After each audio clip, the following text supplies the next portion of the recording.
सिर्फ सुन के वो चुप लगा गए। उन्होंने एक भी बार ये नहीं देखा जाके हम बच्चों को जाकर देखे कि बच्चों को कोई परेशानी हुई है या नहीं हुई है। फिर भी मैंने 5 मिनट के बाद जाकर देखा, मेरा भैया कर्रा रहा था।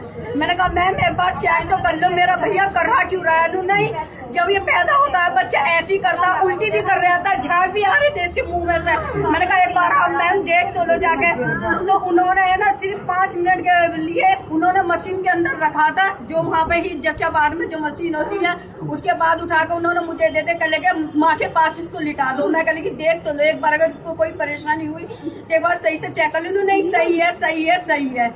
उन्होंने कोई ऑब्जेक्शन नहीं उठाया। इतनी ऊंचाई से बच्चा गिरा है, जरा सा तो बच्चा कम से कम उन्हें देखना तो चाहिए था इसके कहाँ लगी है कहाँ नहीं लगी है। उठा दिया, ऐसा दूध भी नहीं पी रहा था बिल्कुल भी। कहने लगा अभी बच्चा पैदा हुआ है, एक बूंदी ही पिएगा। फिर इसने टॉयलेट नहीं करा, टॉयलेट के लिए हमने पूरे दिन पूरी रात हमने कहा मैम इन्होंने टॉयलेट नहीं कराए। लोग ऐसे ही 72 घंटे के बाद टॉयलेट करता है बच्चा, 72 घंटे के बाद भी टॉयलेट नहीं करा इसने, टॉयलेट के लिए भी करा रहा था। इन्होंने कोई भी ऑब्जेक्शन नहीं उठाया हॉस्पिटल वालों ने, जबकि हमने सर को भी आगे बताया, सर को भी इस चीज की गौर देनी चाहिए थी। जब हम सारी बातों में जब बतला रहे हैं फिर उन्होंने कोई गौर नहीं दिया।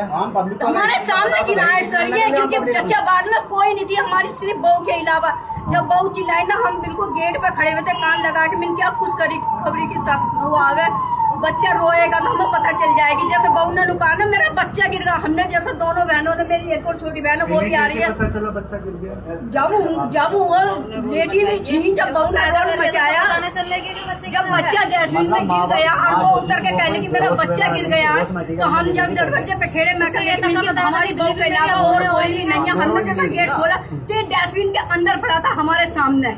फिर आया ने इसका हाथ पकड़ के उठाया। मैं कहा लेकिन उनकी डस्टबिन में कैसे गिर गया? लेकिन नहीं मैं गौर कर रही थी, ये फिर भी गिर गया। मैंने इससे कहा लेटे रहना। डॉक्टर का नाम पता है कुछ? कौन से डॉक्टर का नाम छोटी वाली बहन को पता है, वो अभी आ रही है, वो रास्ते में है, वो भी आ रही है अभी। उसको बताया मतलब उन्होंने कोई ऑब्जेक्शन, उन्होंने बड़े सर से बतलाया, बड़े सर ने कोई ऑब्जेक्शन नहीं उठाया। और पैसे तो इतने मुंह मांग रहे हैं, ये इतने मुंह फाड़ रहे हैं पैसों के लिए कि किसी के साथ में कोई भी रहन दिल या गरीब आई या मानो कोई भी रहन दिल नहीं है। जितने ये चाह रहे हैं ना इतने ही इनको पैसे दो, वरना ये केस बिगाड़ देते हैं। हमने मुंह मांगे भी पैसे दिए, इधर पैसे छोटी वाली बहन ने दिए थे।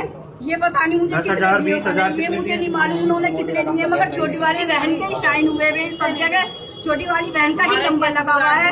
छोटी वाली बहन के ही सारे सबूत उसी के ही हाथ में है।